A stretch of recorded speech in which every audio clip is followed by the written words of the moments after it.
It's very helpful. Thank you. Have you heard of the pecking order? It's a game of pride where one competes to trying to promote themselves up whilst demoting others down. The pecking order. Have you heard of it? I'm actually talking about chickens. They play the pecking order game. I'm a country boy from Victoria. The chickens, when you have a brood of chickens, a group of chickens, there's a bit of a pecking order. In fact, that's what they spend most of their days doing as they lay eggs and eat the scraps.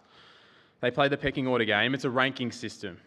And you only really need to look at their tail feathers to see who is the proud boss chicken and who is the poor, weak chicken. You see, the proud boss chicken works her way up to the top, stealthily attacking other chooks, ripping out their tail feathers, and working hard at positioning herself so that she doesn't get attacked either. She has all her tail feathers. But the poor weak chicken, she has no tail feathers. And you see, that seems to be the way it is with chickens. But I wonder, is the pecking order, is it really the way of life for humans, for us? Is that really the wise life?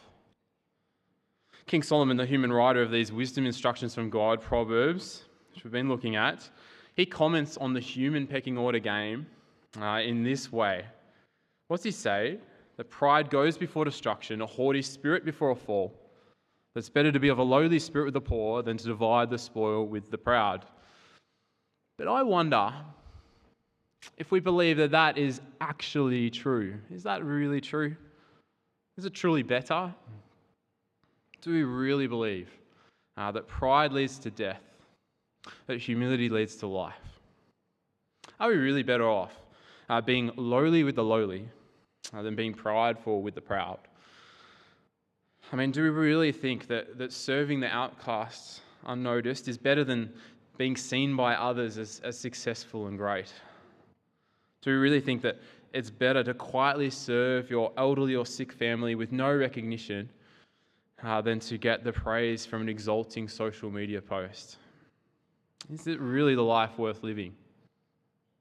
I mean, look at the spoil the proud in this world enjoy, right? They have the spoil to divide. They are the winners. They divide the spoil after all. They often appear to have the riches, the honour, the life.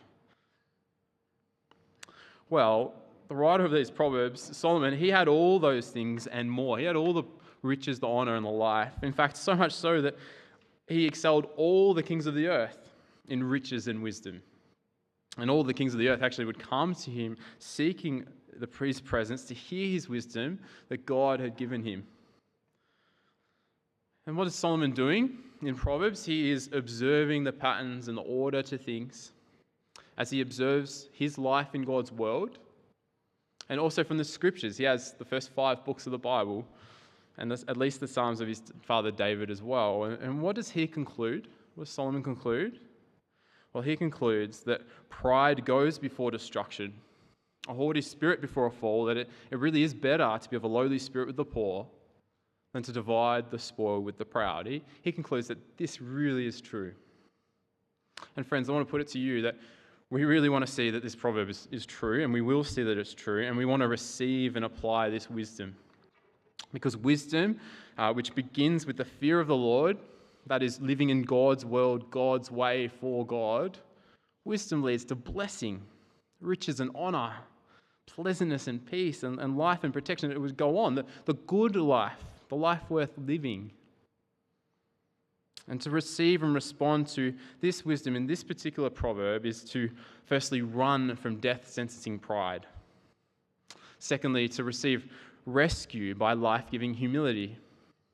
And thirdly, to live humble lives of gazing up and out.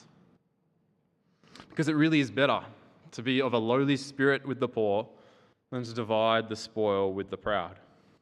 Firstly, run from death-sentencing pride.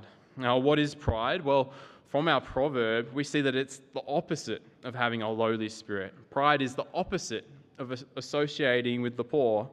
Instead, it is a positioning of oneself with the proud, those with a haughty spirit, puffed up, arrogant. And we see from our proverb, the proud, they appear to be successful. They have the spoil to divide. Let's survey the wider book of Proverbs to get a fuller picture of what is pride. And we will see that pride is playing the great man. We see that pride is being arrogant in heart. We see that pride is sin and it shines forth from the wicked. We see that pride is putting yourself forward, standing in the place of the great. What is pride? Pride is self-praise and boasting. Pride is exalting yourself. And when we look to some of the scriptures that Solomon has, and we can also learn more about pride. Let's see it in action as he did. Let's turn to Genesis 3. And to this point, we're thinking about what is pride. To this point in Genesis, God had made everything very good.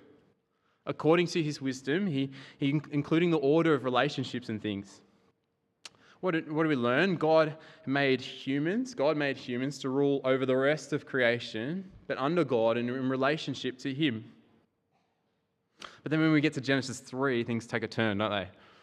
We hear the serpent Satan tell the man and the woman to disobey God as they will not surely die.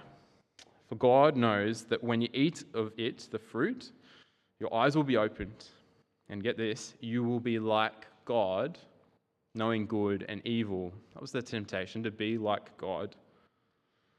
And we read on and we see how Adam and Eve respond.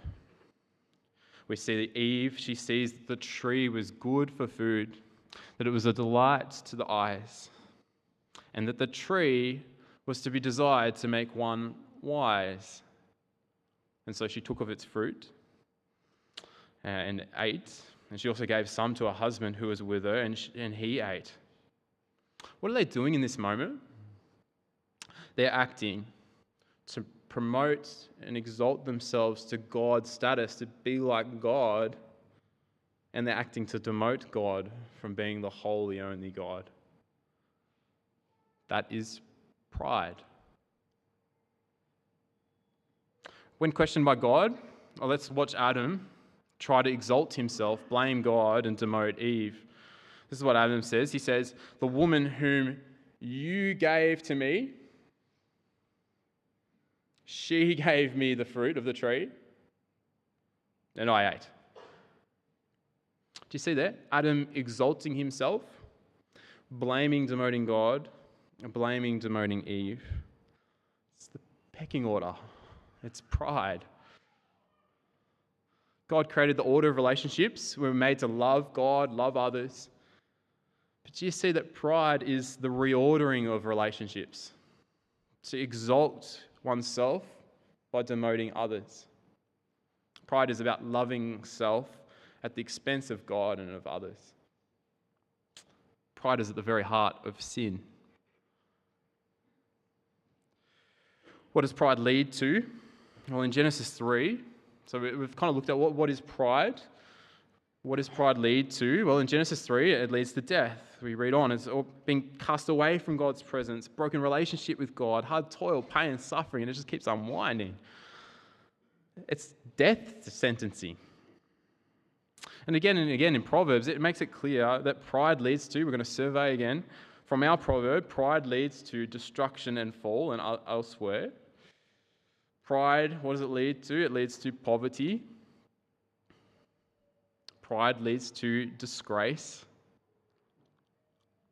Pride leads to judgment. Pride leads to being brought low.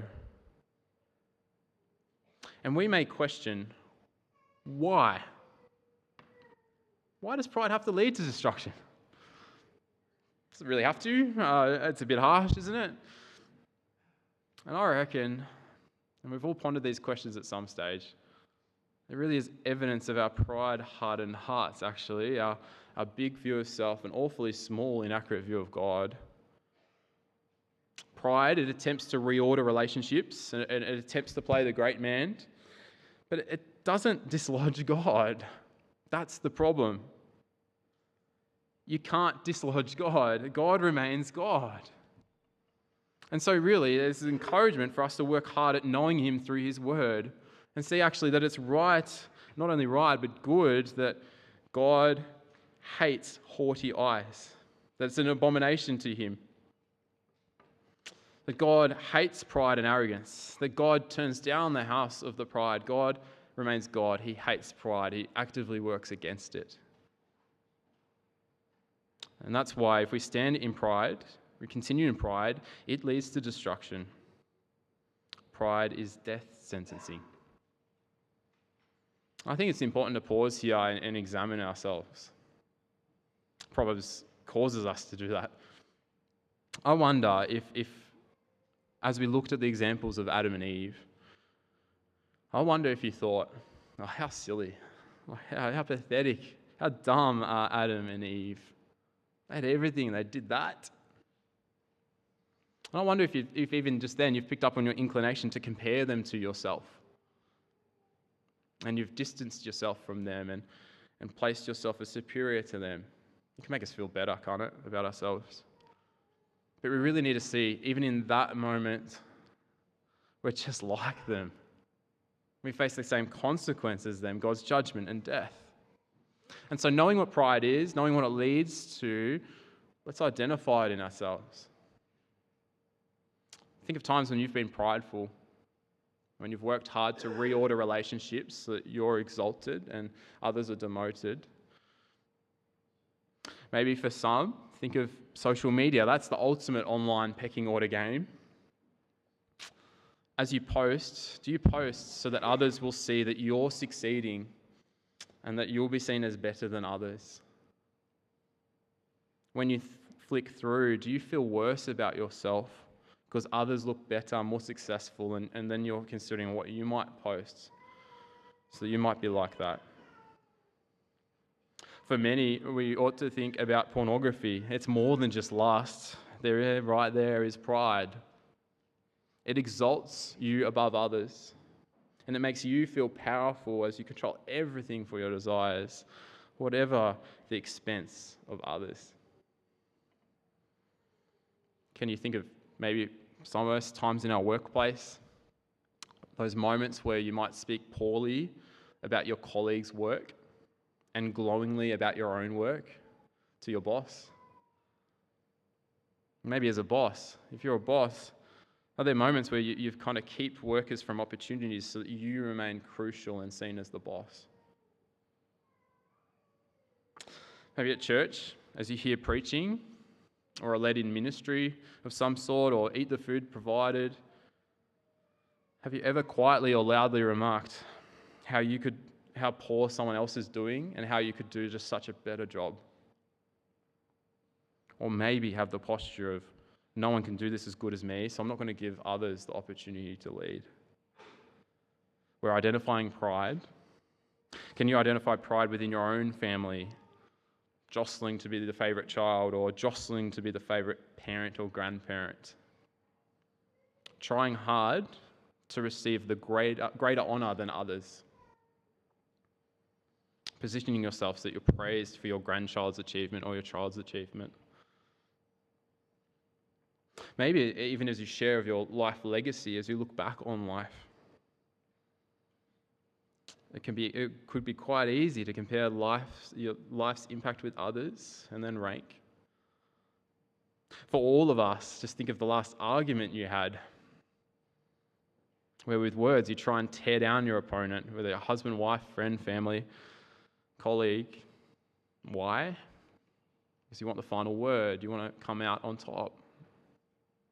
It's pride. Or even as subtle as when you've acted humble so that others can see that you're humble and you'll be exalted. Little subtle moments of pride in action. Do you see yourself in any of these? I see myself in almost all of them. We need to see that our self-praise and boasting, our putting ourselves forward, standing in the place of the great, exalting ourselves, our arrogance in heart, our playing the great man, the pecking order, God hates it. He hates pride. It's an abomination to him. Pride is death sentencing. And the proud are condemned. And for a moment, let's just see things from God's perspective. We can. He's given us his word. We know, we learn from his word that God lacks nothing. But yet he made the world for us to know him and enjoy him forever. He poured out his love into his creation, making everything very good, according to wisdom, according to perfect order. God made everything. And so he really is. He alone is worthy of all praise and honor and glory. But what do humans do? What we do? We take everything that God gives, and we give him nothing. We take everything and actually we turn them into weapons. Weapons for one big competition of rank and status, of self-serving and not loving, of climbing that pecking order like a chicken. Forgetting, rejecting, hating God. Our pride is awful. God rightly hates it. And so really at this moment, let's feel the horror of our pride. It really does warrant judgment and death. It really does lead to destruction. See ourselves that we are the prideful, acting against God, against wisdom, against life. And so firstly, run from death, sentencing pride. But where are we to run to? Well, let's not stay there. We are to run to receive rescue from life-giving humility. What is humility? Well, from our passage, we could survey everything, but from our passage, humility is having a lowly spirit, not being puffed up, not haughty, not being boastful, not a look at me kind of spirit, but lowly. The humble associates with the lowly, the poor, the lowest of lows. There's no clambering for the highest position with the humble. There's no care for status. What's humility in the rest of Proverbs? We could do a survey, but it could be summed up. We can see the importance of humility just in this, that humility, it can't be separated from fearing the Lord. From chapter 1 of Proverbs, we see that fearing the Lord, that is the very beginning of wisdom. It's the very foundation of living wisely in this world. Humility is fearing the Lord. It's treating God as God, honoring that order that he has given in relationship to him. The humble, it doesn't seek to upend and rearrange the order to exalt himself. No. Rather, the humble submits to the order, loves God, loves others, even the lowest of neighbors. What does humility bring? Well, not destruction, but life-giving wisdom. Humility brings favor. Humility brings honor. Humility is rewarded with riches and exaltation, and honor and life. And I wonder if right there we can actually see the irony that in our pride, we're actually trying to receive the riches, the honor, the glory, the life, the exaltation. But actually, the reality is it doesn't come from reordering. It doesn't come from pride. It comes through humility. But how can we know ultimately that the proverb is true? That humility really is better than pride? That these things really do come? Well, we can know for sure because the humble one has been exalted. And so we don't need to look anywhere else but Jesus, who, though he was in the form of God, did not count equality with God a thing to be grasped, but emptied himself by taking the form of a servant, being born in the likeness of men, and being found in human form, he humbled himself by becoming obedient to the point of death, even death on a cross. You see, the eternal God, the eternal Son, God himself came down. It's really like he clothed himself in human flesh that he created, entering as a baby.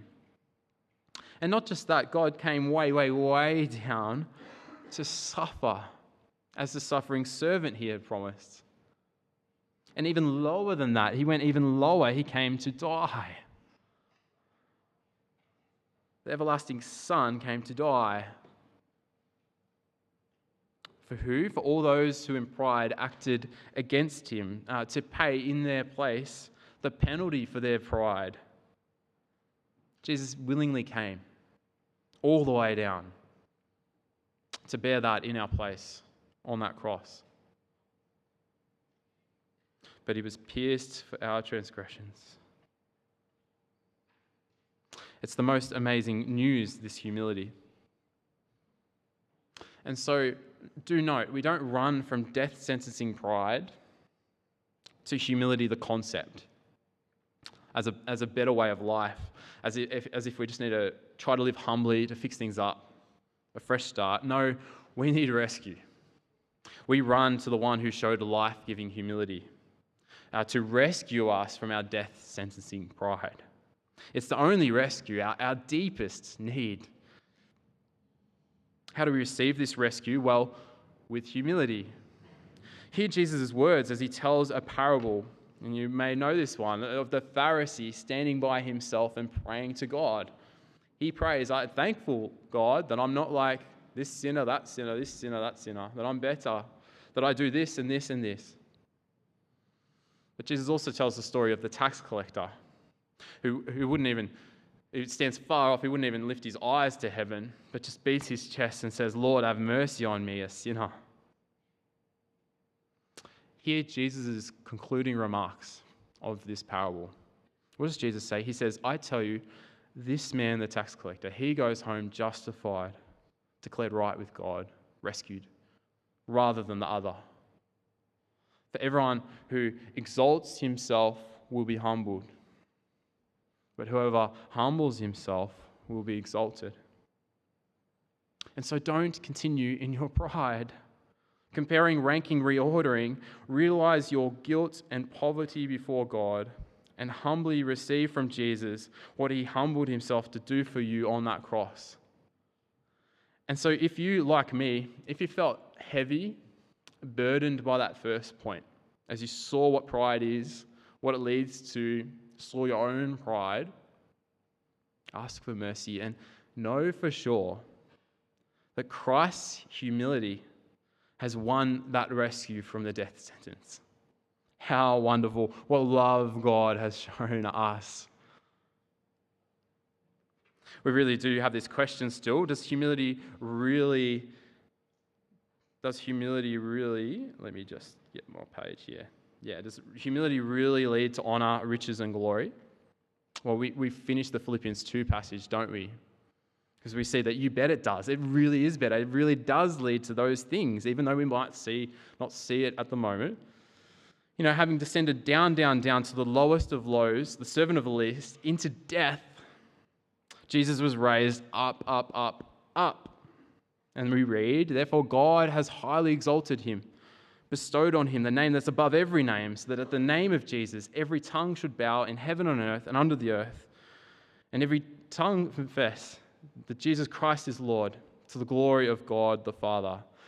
Jesus, the humble one, humbled to the lowest point, is now raised to the highest point, Lord of all, the place of highest honor. And do we see that what makes pride such a pointless pursuit?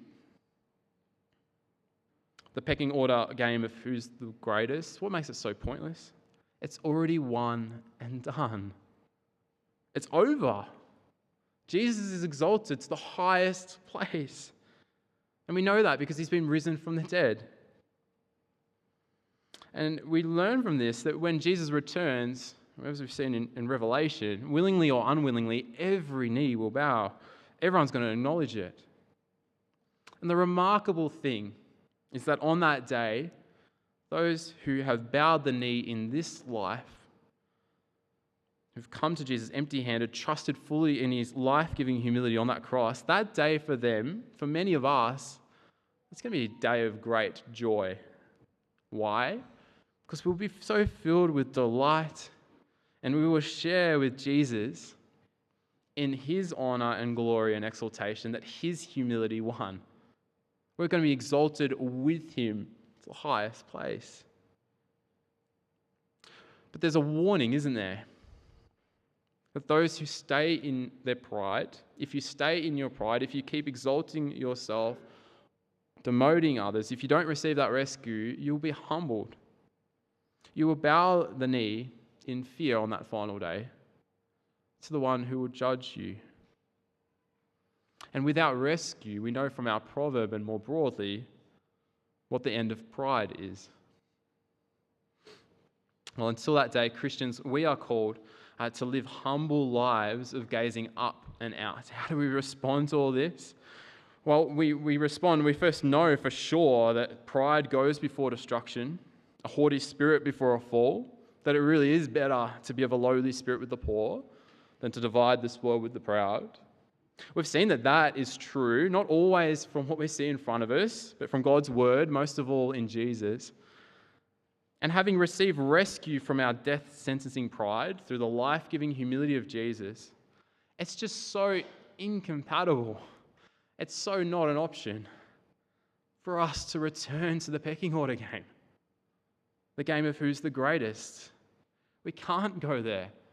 Don't be a chicken. Because united with the humble one who rescues us completely, we follow together his pattern of life. Hear Paul's words before he speaks what we've looked at of Jesus' humility and exaltation. Hear Paul's words just before that. Oh yeah, I missed that. Don't be a chicken. This is what Paul says just before he speaks of Jesus' humility and exaltation. It's a call, isn't it? To do nothing from selfish ambition or conceit, but in humility count others more significant than yourselves. Let each of you look not only to his own interests, but also to the interests of others. Have this mind among yourselves, which is yours in Christ. And he speaks of humility and exaltation of Jesus. You see, we can't allow any place for pride. We're called to look away from ourselves and out to others. And just pause for a moment and soak up just how good this looks like in action. It looks like a people who use whatever God has given them, not for themselves, but for the other, for their good. It looks like a people who speak of what they do, what they achieve, but in the same breath, thank God for his grace to them. It looks like a people who aren't using each other for their personal benefit or status, who don't just talk about themselves, but they're quick to ask questions and they listen because they care about the other. It looks like a people who, instead of remaining in the in-group, their comfortable group, they get uncomfortable because they really care about the newcomer. Or they go up and talk with the person that might be a fair bit different to them because they're concerned about their good. It looks like a people, how good is this, where there is no competition or anxious comparing, but instead a devoted intent to find out how to help, how to encourage, how to help this brother, this sister, this day, so that they would know and love Jesus and live for him with all of life. It's really desirable, isn't it? It'd be the best. And I'm hoping that examples from this place come to mind already. But maybe as you heard this picture of a humble people, you might remember times when this really wasn't your experience. Or like me, you're convicted that you're often not like this. Lord, how can we be changed? How can we be changed? How can we become more humble? Well, God doesn't leave us alone. He gives us his Spirit. And by the grace of God, we're made humble as we look up. And not just looking up, but gazing up at Jesus' humility in rescuing us and his ascended glory. And holding our vision and seeking to remember. Maybe think about gazing at the best view you've ever seen. You take it in, and so that you can remember it later and enjoy it forever, be shaped by it later. Or maybe as you study a map intently before Google Maps, again and again, you study a map intently, you gaze at it, so that when it's not directly in front of you, your steps are still shaped by it, and you keep bringing it up, gazing, take a few more steps, gazing. You see, that's the pattern in Philippians 2. Paul makes this point that we are made humble not by gazing in or even gazing out. We're made humble by gazing up, remembering Jesus' humility, not forgetting his humility in rescuing us and where he is right now, his ascended glory. That is the very thing that wedges out our pride, that gives us no claims to superiority. Friends, we can't see the humiliation of Jesus because of our pride and continue in it. Listen to Paul as he addresses pride in the Corinthian church. He makes this point really clear. What do you have that you did not receive? If then you received it, why do you boast as if you did not receive it? There's no place for pride. There's no place for a haughty spirit, dividing the spoil with the proud. Why? Because we have received everything. We've received everything from God. And so look up. Gaze. Let's soak it in together. And then let's look out and live it out. And again and again. This is the pattern of the Christian life. Because there is a great danger that our gaze will be elsewhere. Maybe this week, count how many times, how many messages that you receive through entertainment or through advertising or whatever is in front of you, that pride is good. And that we must spend our days playing the pecking order game, ascending ourselves, demoting others. We don't want to gaze on that because we know from our proverb and in Jesus that is the way, pride is the way of foolishness and not wisdom. And so could you ponder these two questions right now? I wonder what rhythms you could have, and I'm thinking about what rhythms could I have so that you and I remember, so that we gaze on this and we don't forget, so that we'll keep seeing that in Jesus it really is better to be of a lowly spirit with the poor than to divide the spoil with the proud. What rhythms could you have so that you remember that? And secondly, how will you put humility into action? What could you even do today that could serve others, that could build them up for their good straight after this service? What could you do? How could you put humility in action? Because in conclusion, we know that life is not climbing a pecking order. That's not where life is found. Wisdom tells us there's no life there. There's destruction there. Let's see pride for what it is. Pride, the reordering of relationships, to exalt ourselves, to demote others, it's not the way of wisdom. Because pride goes before destruction and a haughty spirit before a fall. It really is better to be of a lowly spirit with the poor than to divide the spoil with the proud. So let's leave the pecking order to the chickens and instead run from death-sentencing pride. Let's do that together. Let's receive rescue by life-giving humility. And finally, let's live humble lives for the glory of Christ, of gazing up and out. Amen.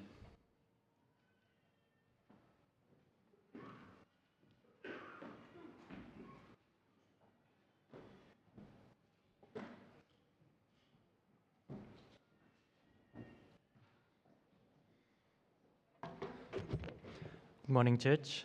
My name is Jeffrey, and today I have the privilege of praying. Please bow down our head and join me in prayer. Dear God, our Father, you are worthy to receive glory, honor, and praise,